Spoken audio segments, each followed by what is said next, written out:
Good evening. Everybody can hear me? Great. My name is Todd Tabutis, and I am the director of the Center for Creative Photography, and it is my great pleasure to welcome you to this program celebrating the opening of Making a Life in Photography, Rollie McKenna. At this moment in time, and on this particular day, it is more important than ever to be together in community. And I want to express my sincere gratitude to all of you for joining us, including several colleagues who have been planning for quite some time to travel from the East Coast to be here for tonight's special event. Making a Life in Photography, Rollie McKenna and its companion catalog are the result of a multi-year project undertaken by the Francis Lehman Loeb Art Center at Vassar College in New York. Together, they are important and much-needed contributions to the history of photography, efforts that put forward new scholarship and understandings about the life and career of Rosalie Thorne McKenna, Rollie, as she was known. We are delighted that our colleagues from the Loeb Art Center have traveled from Tucson to join us this evening, including Bart Thurber, who's taking a picture right now. Hi, Bart. Mary Kay Lombino, Deputy Director, and Emily Hargroves Fisher, Class of '57, and Richard B. Fisher, Curator. Mary Kay, there she is. And Jessica Breyer, Curator of Photography, who is leading the program tonight. We're lucky to have Jess offer us a presentation about Rollie McKenna's life and career. Afterwards, she will be joined by Sage Marshall, a senior in the University of Arizona School of Art who is pursuing a BFA in photography, video, and imaging. The two will further the conversation together here up on stage. After Rollie McKenna's death in 2002, the CCP was chosen to be the steward of her archive and has since managed McKenna's copyright and reproduction requests from around the world. What makes our presentation of this exhibition at the CCP particularly resonant is because of our location as a unit of a major land-grant university. We embrace the words our Loeb colleagues put forward, that Rollie McKenna's legacy is an example for students on how one can make their own way in the world, that artists are not simply born into creativity, but rather they make careers as creative professionals. It is in that spirit that Sage enthusiastically accepted our invitation to participate in this evening's program with Jess.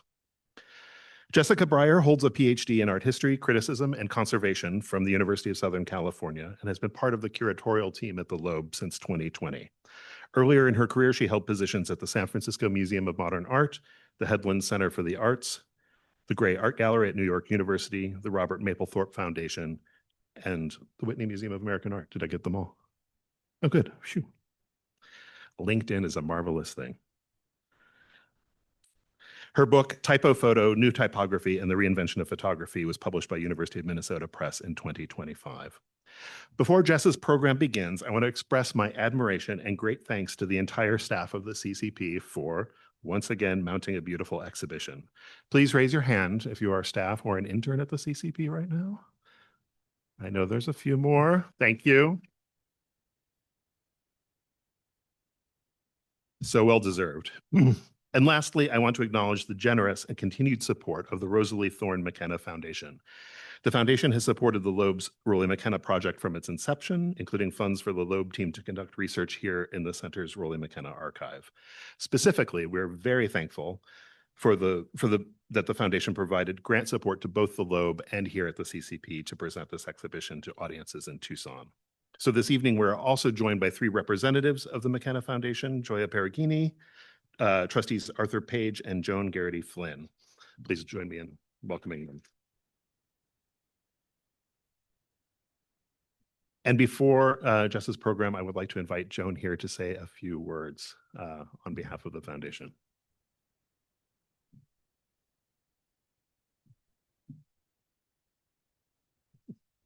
Welcome, Joan.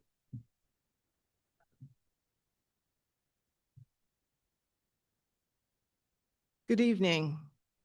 My colleagues Art Page, Gioia Perugini, and I are delighted to be with you this weekend for your program and exhibit showcasing the works of Rosalie Thorne McKenna, as you've already heard, affectionately known as Rollie. We are from the Boston law firm of Hemingway and Barnes, which administers the Rollie McKenna Foundation. You might be asking yourselves, what is a Boston law firm doing here in Tucson at the Center of Creative Photography? It's a really nice story that I'd like to quickly share with you. Over the course of the weekend, you will learn that Rollie was one of the 20th century's greatest photographers, producing iconic images of the literary elite of her time. She photographed Sylvia Plath, Truman Capote, Ezra Pound, Eudora Welty, and many other writers and artists, including Dylan Thomas and Leonard Bernstein. Rollie died in 2003. We might have a year differential there. No problem. At the age of 84. In the course of her long career, she created an archive large enough to fill 3 large storage rooms. Despite her inherited wealth and stated wish to establish a foundation to preserve her art and provide opportunities for young photographers, her estate plan proved inadequate to carry out her wishes. 2 years after Rollie's death, her legacy remained neglected and uncatalogued in a warehouse outside of Boston. Her estate remained unsettled, and there had been no progress on the establishment of her foundation. Daniel Jones, Rollie's longtime friend and collaborator, was deeply troubled by the situation and turned to our firm for help. Dan was in his mid-80s, the only person who knew Rollie well enough to ensure that her vision would be carried out, and anxious that this be accomplished in his lifetime. Over the course of the next several years, Dan worked with our firm to get Rollie's estate on track, beginning with the probate of her will, his appointment as executor and administration of her estate. An inventory and appraisal of Rollie's archives was completed, estate tax returns filed, and necessary tax and probate court approvals obtained. The probate court process paved the way for the establishment of the Rosalie Thorne McKenna Foundation, a tax-exempt private foundation with Dan Jones and Art and myself appointed as the initial co-trustees. The H&B team worked with Dan to assign Rollie's artistic and intellectual property, as well as the financial assets of Rollie's estate, to the new foundation.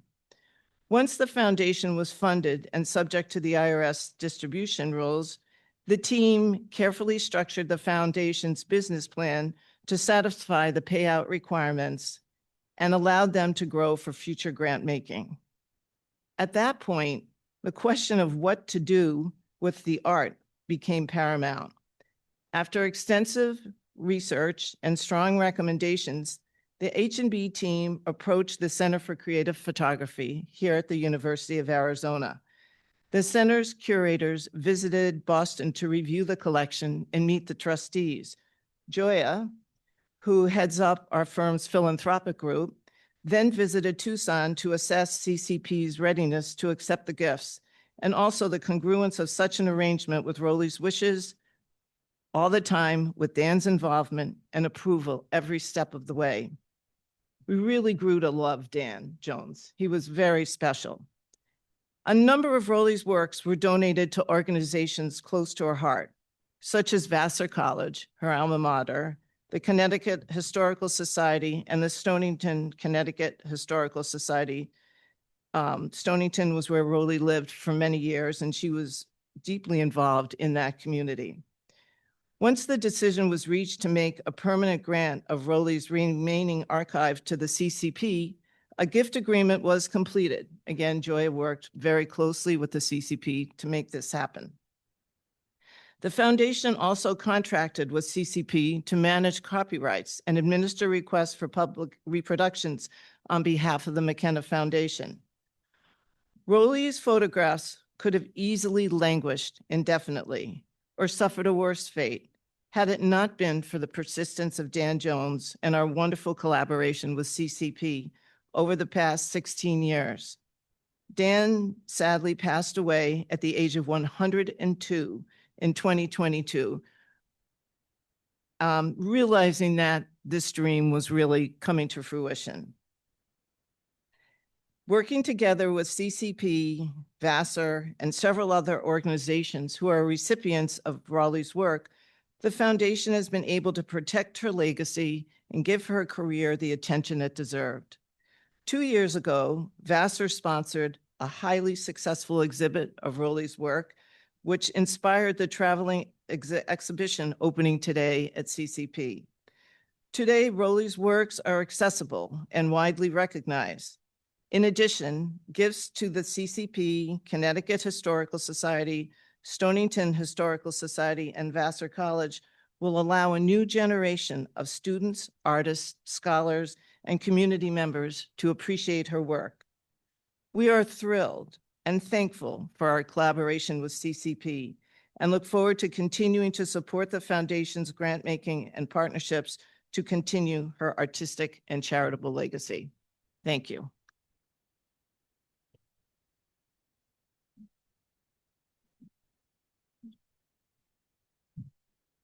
Good evening.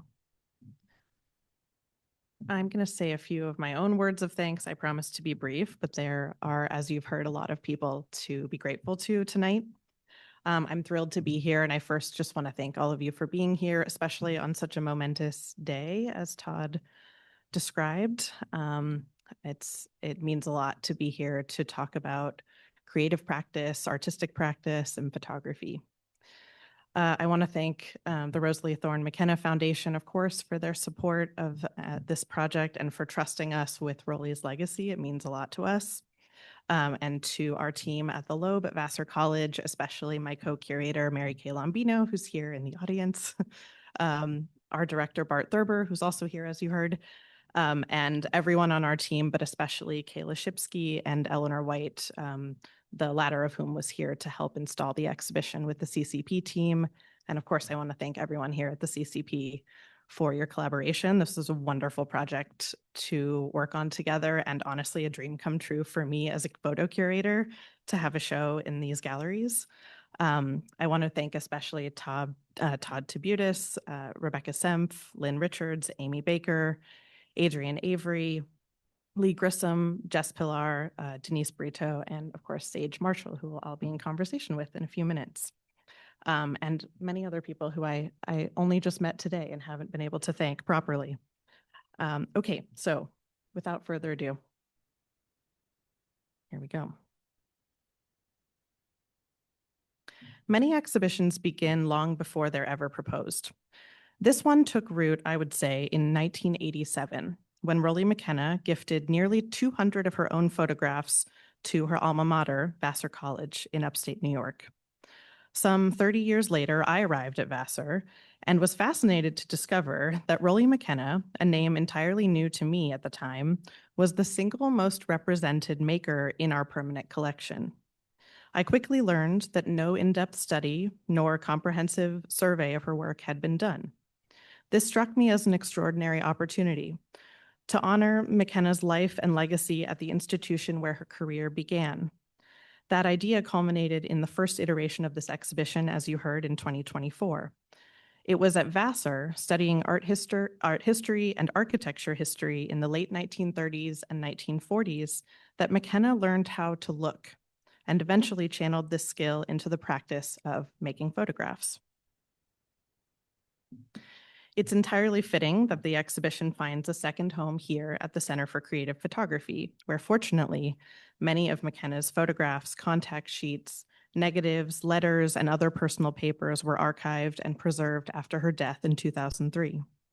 Indeed, it is thanks to the CCP's commitment to individual photographers and their legacies that we're able to know the creative output of Rollie McKenna.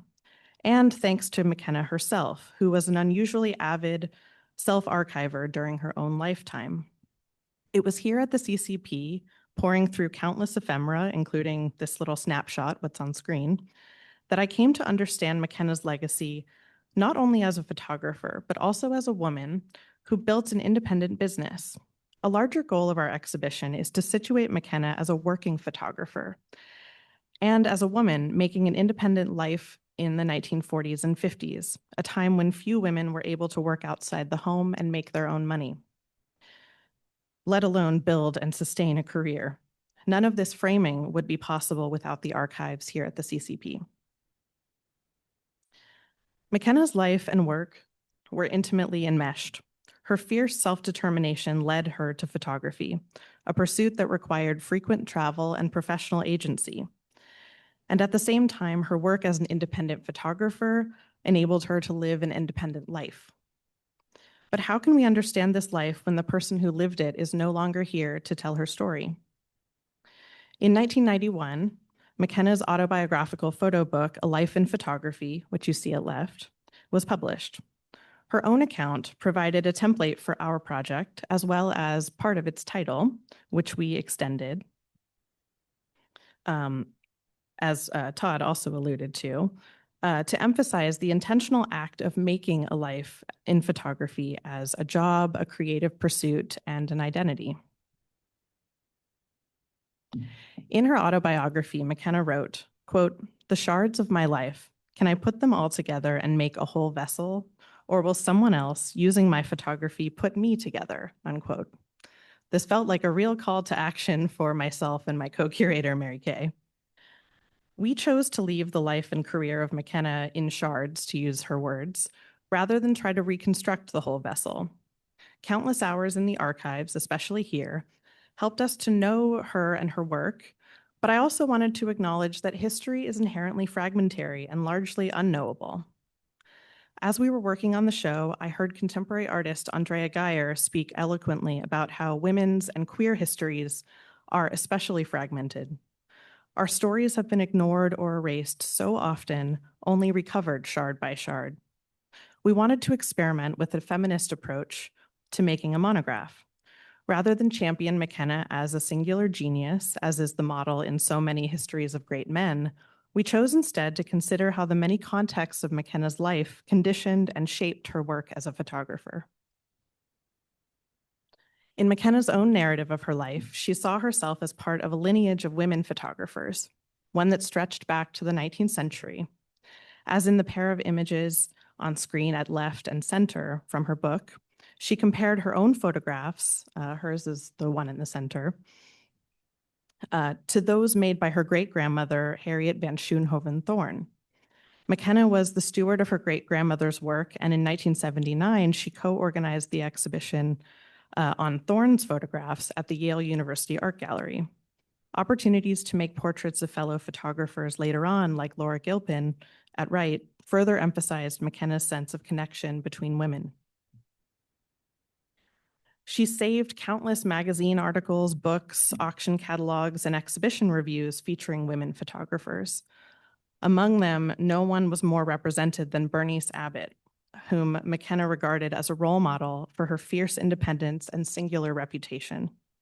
McKenna was essentially self-taught as a photographer, and Abbott's manual on the view camera was required reading, a treasured object gifted to her by, of course, her lifelong friend, Daniel Jones, who, as you heard, many years later would make sure that her archive found a home here at the CCP.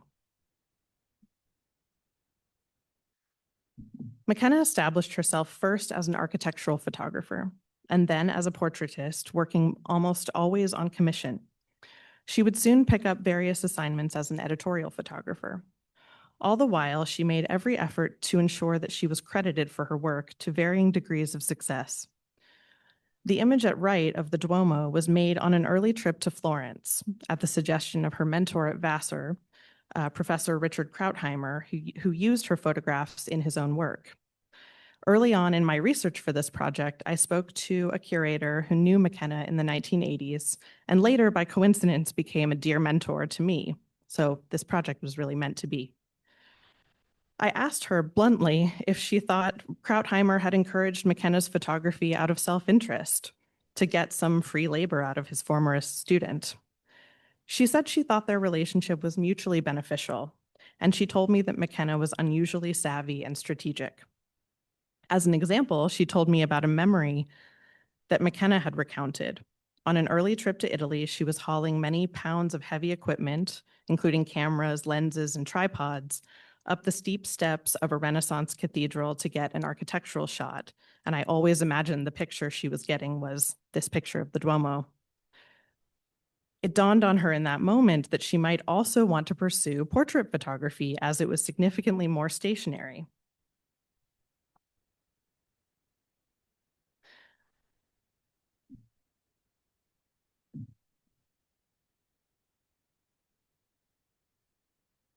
As she made a name for herself, McKenna poured her own humanity into her work. Her goal was to make photographs that expressed the spirit and character of a subject, whether that was a person or a place.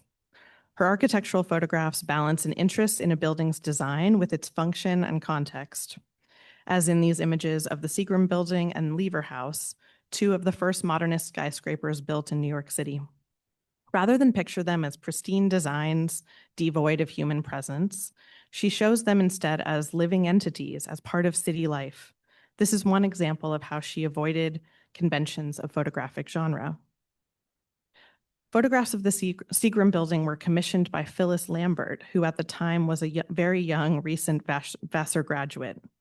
Amazingly, Lambert's father had let her choose German modernist Mies van der Rohe to design the Seagram Building, a decision that effectively launched Lambert's own career.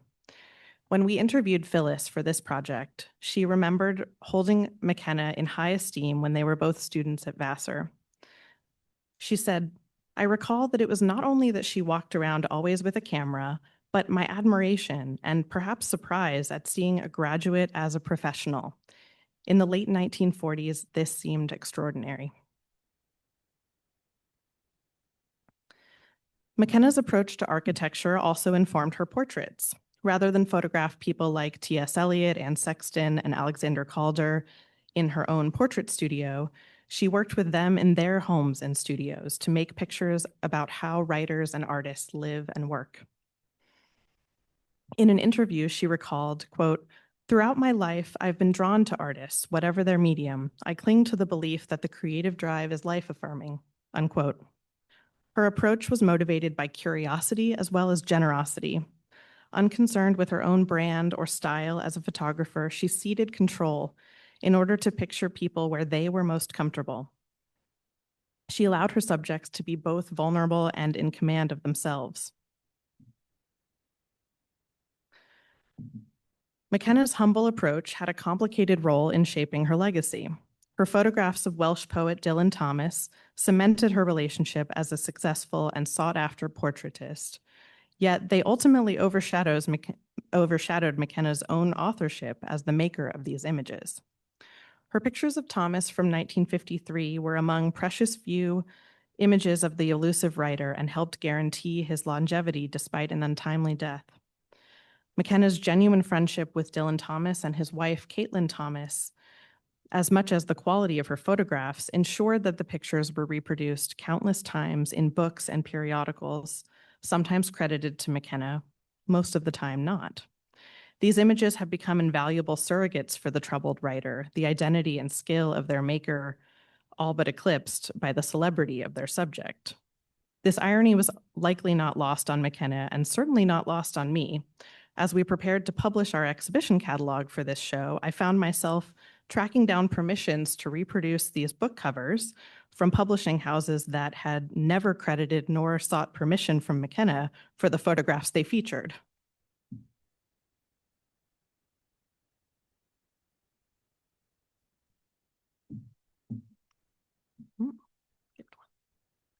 Most of her photographs were made not in the name of art, but rather as responses to professional assignments. In 1954, the Museum of Modern Art sent her on a whirlwind tour of Latin America with curator Henry Russell Hitchcock to photograph modernist architecture for the landmark exhibition Latin American Architecture since 1945. Though her pictures were reproduced throughout as immersive 8-foot murals, her name was scarcely mentioned in association with the exhibition.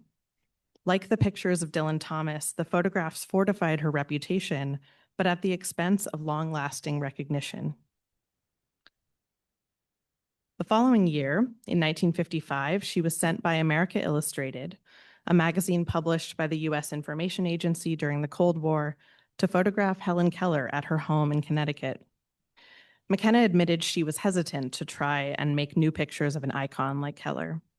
Yet the resulting photographs are tender and intimate, testaments to McKenna's ability to draw out her subjects and appeal to their humanity. They also suggest that McKenna was drawn to the bond between Keller and her interpreter, Polly Thompson, who was also Keller's romantic partner for a time. Just a few years later, McKenna would meet a woman named Patricia Wilson, who would become her partner of almost 20 years. For too long, historians of art and photography have held a bias against creative practitioner creative practitioners who worked on assignment, favoring art photography as aesthetically superior and upholding the myth that art should be made outside the concerns of financial interest. In reality, the categories of art and non-art photography are entirely porous. As any studio art student knows, it is sometimes within the constraints of an assignment that creativity forces its way in. In 1959, McKenna was commissioned by Fortune magazine to contribute skyline images above the masthead of two of its covers, one of which you see on screen. The unusual format of this image nurtured McKenna's interest in abstraction. She turned a row of concrete barrels into what she called a frieze, emphasizing the repeating shapes of the industrial material as a pattern. It was likely using the same template that she'd used to crop this image that she made the image at right, an abstracted view of a parking lot in which cars appear stacked vertically. Another assignment in the late 1950s brought McKenna to a retirement community in St. Petersburg, Florida. In her late 30s at the time, and not particularly excited by this brief, she was pleasantly surprised by the vibrancy of the people she encountered, captured in this photograph at left of residents absolutely cutting it up on the dance floor. She would look back on this fondly as she aged and began to revisit her subjects, photographing people like poet John Berryman almost 20 years after they'd first met. She intended to publish this pair of images, among others, in a book she was working on in the 1990s when she herself was in her 70s. The project was a testament to the beauty and privilege of aging and to photography's unique capacity to capture this experience. It was also possible thanks to Rollie's tendency to turn her former subjects into dear friends. In the 1960s and 70s, McKenna's assignment work slowed down. She left New York City, which had been her home base for over a decade, and made a home in the idyllic coastal village of Stonington, Connecticut, with Patricia Wilson, enjoying some of the most stable, safe, and happy years of her life. Her photography became relatively inward-facing. She tended to train her lens on family, friends, and her immediate environment. This personal stability also seemed to free McKenna to experiment with form. Home renovations created an opportunity to isolate architectural elements in the frame as both abstractions and perceptual devices. In the work print at top right, McKenna observed the play of light and shadow across a wall, a reflection of the rectangular window divided into 6 smaller rectangles, framing a sweeping seafront view. The enmeshing of McKenna's life and work are, for me, best expressed through her photographs of American poet and fellow Vassar alumna Elizabeth Bishop. They met in 1954. During the trip to Latin America for MoMA, McKenna made a detour to photograph and stay with Bishop, who was living at the time with her partner, Brazilian architect Lota de Macedo Soares in Brazil. Despite Bishop's own nervousness about being photographed and concern for exuding requisite composure, especially as a woman writer, it seemed that McKenna was a thoroughly disarming presence for Bishop. Her pictures show the poet at ease, laughing, and animated. That visit gave McKenna the opportunity to blend portrait and architectural photography, as we see in this contact sheet, and to encounter 2 women making a life together as romantic partners and as creative practitioners. In subjects like Bishop, among others, McKenna found models of women sidestepping social norms and expectations and embracing instead their own creative and professional agency and making a life on their own terms.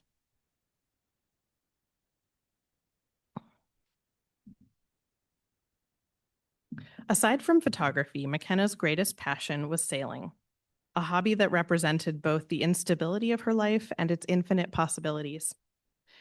She had led a peripatetic childhood, essentially estranged from her parents. Shuffling between relatives gave her a deep sense of being unanchored throughout her early life and required her to adapt in ways that probably made being a photographer who traveled frequently on assignment a more imaginable lifestyle later on. Yet she often referred to photography as her anchor. Sailing, like photography, is male-coded, highly technical, requiring gear, physical strength, and adventurousness. Sailing was an activity that similarly represented freedom and connected her to some of the most important people in her life, including Pat Wilson, with whom she often sailed around Stonington, and her friend and poet John Malcolm Brennan, whom she'd met aboard a ship on one of her very first trips abroad. Brennan would introduce her to Dylan Thomas and helped launch her career as a portrait photographer for writers. In 1959, McKenna penned an article for Yachting Magazine, which I was not familiar with previously, in which she tackled the gender stereotypes of sailing. Quote, "In many ways, as a lady skipper, I have it easier than a man," she wrote. "For one thing, I am allowed to be afraid without being labeled a coward," unquote. Her writing reflected a nuanced attitude toward what it meant to be a woman, shirking gendered expectations.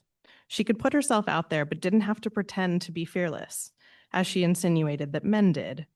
And she could make her own life in ways that most women of her generation could and did not. What grew from that realization was an extraordinary body of photographs, which I hope inspire us to live, create, and work on our own terms. Thank you.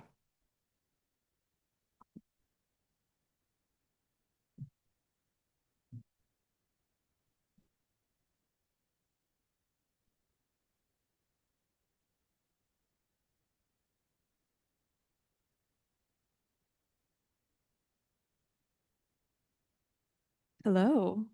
Hi, Hello. Jess. As Todd introduced a little bit earlier, I am Sage. I'm an undergraduate art student here at the School of Fine Art, and I'm studying photography, video, and imaging. And I've been working as a student worker here at the Center for Creative Photography for about 2 years now. So I'm very excited to be having a conversation with Jess today and kind of dive a little bit more into Rollie's work and into your perspective as one of the curators on the show. So I guess just starting off, I just kind of very quickly looked through the show, and looking over Rollie's life, there is a very broad expanse of subjects in her work, from portraits to architecture.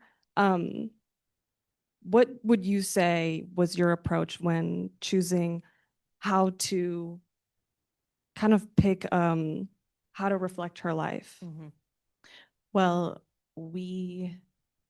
as I said, we started with this collection at our own museum. So we had about 200 photographs to go through and didn't really know what we were looking at. As you said, there's so many different subjects, right? We knew we were looking at some famous writers, those portrait photographs. We saw, of course, architectural photography. We discovered a few photographs that had just been sitting in a file in a drawer in our art history department. Those were the Latin American architecture photographs. So some things that hadn't even quite made their way into the collection yet. And so it really was coming to the CCP that we were able to make sense of things.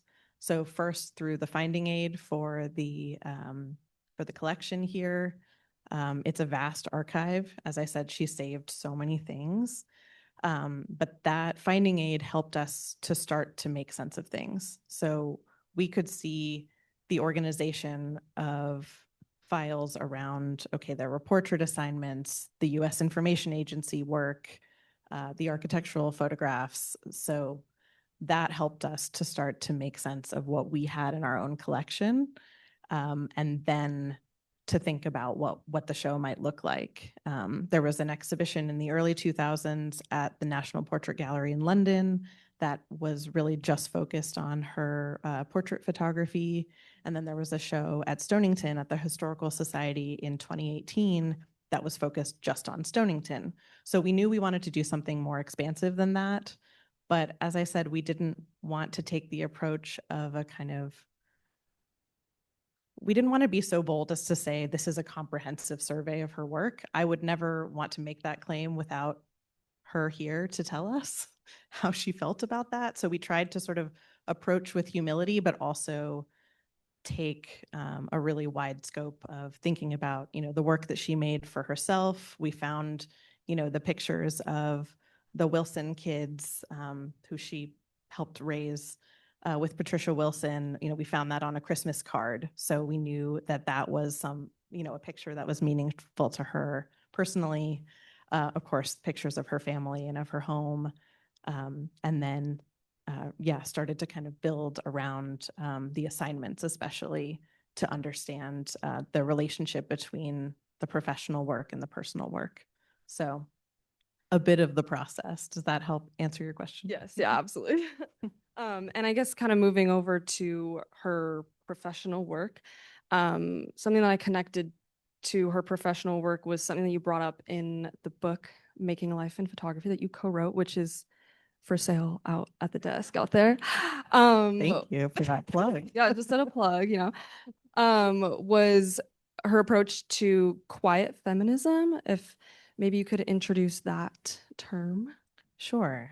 So this was actually a term that one of our student interns brought to me. She had read it in an interview related to something completely different from this. And it was a phrase that really struck me while I was kind of right in the middle of working on this project, because feminism wasn't a term that Rollie McKenna used.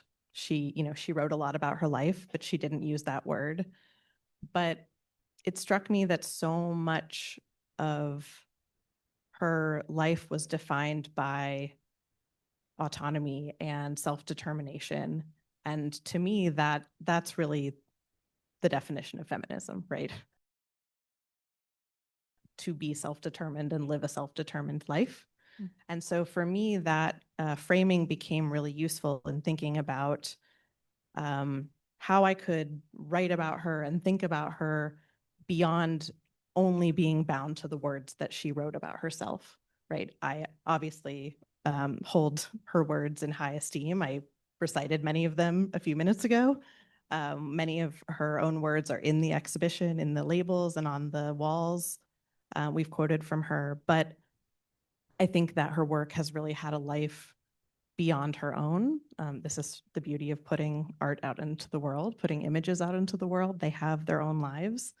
And I really see so many things about her life that I just spoke about as feminist actions, if not explicitly feminist in her own kind of in her own conception of them. So this entire life, this entire career for someone in the 1940s and 50s who was not at all expected to have a career. I mean, nothing she did was within the expectations of women at that time. And that to me is about as feminist as it gets. And actually one of her traveling exhibitions, which was 3 Renaissance architects, she says the pay was low, but her name was exposed. So maybe thinking back to her entrepreneurship, and thinking about the sacrifices that artists have to make even now and today, how was Rollie an influential symbol for this? I think this is a really tough thing. I mean, every creative person has the pressures of financial security on them, right? And one sometimes makes decisions for notoriety that I think she often would kind of sell her work and seek out opportunities to keep her name connected to her work. And she was getting almost nothing in return in terms of finances. In part, she was able to do that because she did enjoy family wealth. That was definitely something that allowed her to have the life and the career and the autonomy that she did have. But of course, she wanted to get paid for her work. She knew that that's what should happen. And I think sometimes she sacrificed that in order to just keep her name connected to her work in any way that she could. So, I think too often artists are put in the position of being kind of desperate for one or the other or both. And I think she certainly is an example of that. Yes, absolutely. And I think also something maybe to make a point of is her given name is Rosalie, but she goes by Rollie. Maybe why she decided to kind of go with that. Yeah, so Rollie was a nickname that she was given in childhood, but it became kind of an interesting thing for her as an adult because it's a bit of an androgynous name, which she talks about a little bit in her autobiography. And it was useful to her in some contexts because if she presented her name as Rollie McKenna, which really was what she went by, it wasn't always apparent if she was reaching out to someone to try to sell her photographs. It wasn't always apparent that she was a woman, and that could work to her advantage. But interestingly, she also kept the name McKenna, which was her married name. So one thing I didn't mention is that she was married very briefly in the late 1940s, and so her married name was McKenna, and she kept that so that sometimes she could be Mrs. McKenna. And I think that's very interesting. And she was quite strategic about when she would deploy Mrs. McKenna and when not. And, to be divorced in that time was very unusual. And to be a married woman would open doors for her that might not have otherwise opened. So I find that the way that she navigated those gender politics, even just in the way that she would sign a letter, very interesting. And this was a discovery, of course, that we made here at the CCP, reading, I don't know how many hundreds of letters. And maybe another addition to that label of quiet feminism. Exactly. I just want to ask one more question, kind of related to something that you and Mary Kay had said in the book. Your hope that her work in life might inspire undergraduate students to imagine a future in art and photography. And this stood out to me as an undergraduate art student myself. And I'm kind of curious to how you, as one of the curators, see Rollie's life and practice offering maybe a source of inspiration for students today who are thinking about going into a creative career. Yeah, this was really important to us since we also work at an academic museum. Our primary audience is our students and our faculty. And we were curious to see how students in 2024, now 2026, would respond to all of these black and white photographs on the walls. And it was really inspiring to see the way that students engaged with the work when it was on the walls in our museum. I'm very excited to hear how that is here. There are many students like you who are studying photography, practicing photography. But this is really why we emphasize this idea of making a life as a creative person, right? That I think for too long we've had this idea that, artistic success just happens because of pure genius. And that's just not at all the case. It is always the result of hard work, whether it's the person, the artist themselves promoting their own work, as in McKenna's case, or as in the case of not all, but many great men artists. Sometimes there are people in the background of their lives, many times, who are promoting their work. And being an artist is really running your own business, being your own brand, as we would say now, right? And there's so much more to artistic practice than making images or working in the studio. There's so much more to being a photographer than using a camera or being in the dark room, right? All of these other activities around photographic practice or artistic practice are part of being an artist or being a creative person. And so that felt really important to us in thinking about students and how they might come to this work. And I think college is this time when you're really thinking, you can say this better than me, but you're thinking about how do I navigate this world? How can I balance creativity and passion with the need to sustain a life and feel safe and secure and all the things that we need and want? And that's something we really wanted to address more directly in the show. Yeah, absolutely. I think I can say for myself as a student that reading about Rollie and seeing her work has been a real inspiration for that. So thank you, Jess. I'd like to give some time over to the audience if there's anybody that would like to ask any questions. We'll come around with a mic, or if you have a loud voice, feel free to shout. That's totally okay too. But yeah.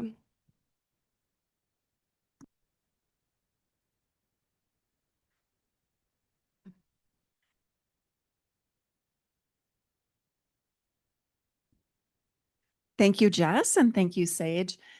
Jess, when you were talking to the staff yesterday about the show, you mentioned Rollie's relationship to privilege, which I think is a really interesting one to talk about and to help situate how we understand her. And through the rest of your tour, you talked a lot about all the ways that her Vassar connections ended up helping her in her professional career. They're quite a substantial number. So it feels like those two things are related. And I wondered if you'd share a little bit about that with us. Yeah, absolutely. We thought that Rollie McKenna was a really interesting figure for thinking about how complex privilege is. And this also felt important to address to a student and academic audience. On the one hand, as I mentioned in my talk, she had really been estranged from her parents and mostly lived with a set of grandparents, but really didn't enjoy much stability as part of her early life. She, I think, the phrase "chosen family" really applies to Rollie McKenna in a deep way. I mean, friends, and then eventually Pat Wilson were her family, I think, in so many ways. At the same time, as I mentioned a moment ago, she did inherit a lot of family wealth. She, I think, was able to have a certain degree of autonomy thanks to that incredible privilege. It allowed her to go to Vassar College, and that opened so many doors for her. Vassar, of course, at the time was one of the few private colleges open to women.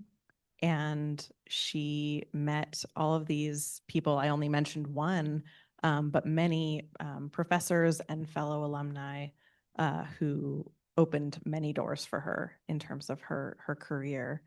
And then at the same time, you know, she did write openly in her autobiography about her relationship with Pat Wilson. This is another moment where I was thinking about kind of how to frame her identity, because she didn't call herself a lesbian. She didn't use the word queer. That term had really different connotations during her lifetime than it does today. But she did lead a queer life, certainly for a portion of her life, and that was, I think, really important to her biography. And so all of these layers, I think, really contribute to this complexity. And you know, she has these doors open to her, but then her name is kind of erased from a show at MoMA. You know, she's able to take these incredible pictures that are seen by thousands of people, and nobody remembers who took them. So it's a very mixed bag, and that's a life, you know. And I think that kind of complexity is, when we, you know, look at any figure, this is at play. But it was really important to me to make that part of the story, and I think important to Mary Kay as well. Thanks for that question.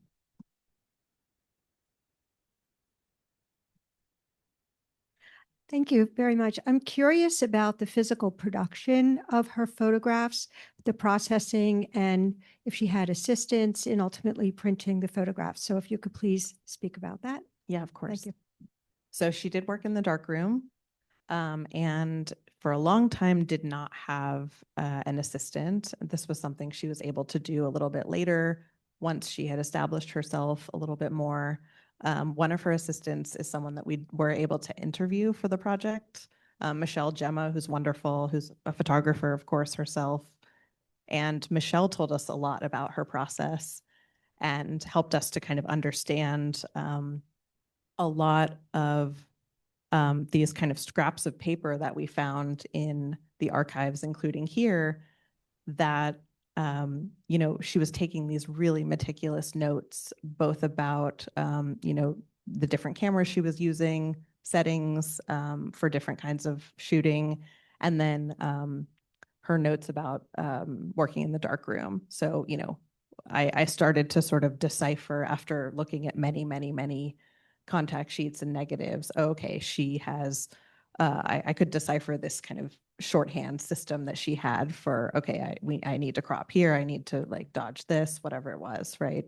And Michelle, one of the things that her assistant, Michelle Gemma, told us was how inspiring and kind of intimidating she found McKenna's own system of notation, that she was so meticulous and so avid in making sure that she wrote everything down and saved everything, that it became kind of a model for Michelle herself in thinking about, okay, how do I save things and organize my own